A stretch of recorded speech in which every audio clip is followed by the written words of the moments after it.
Alhamdulillahirabbil alamin. Wassalatu wassalamu ala asyrofil anbiya'i wal mursalin.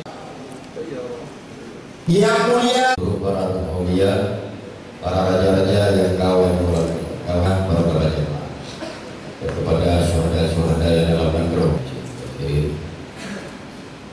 semua susah tidak.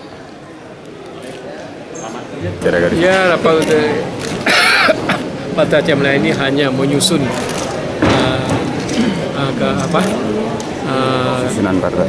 pengurus-pengurus yang sudah odol, sudah meninggal.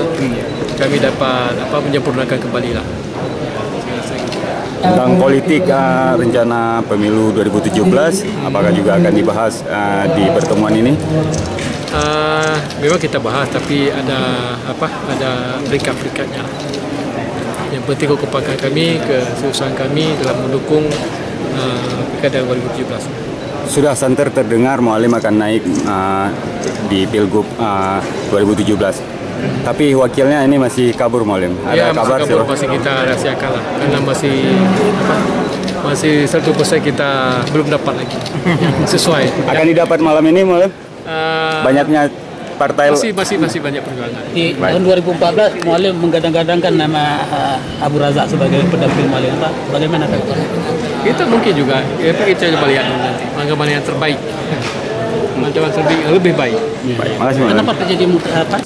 Dewan Pimpinan Aceh, Partai Aceh, Haji Muzakir Manaf. Kepada beliau kami persilakan dengan segala hormat.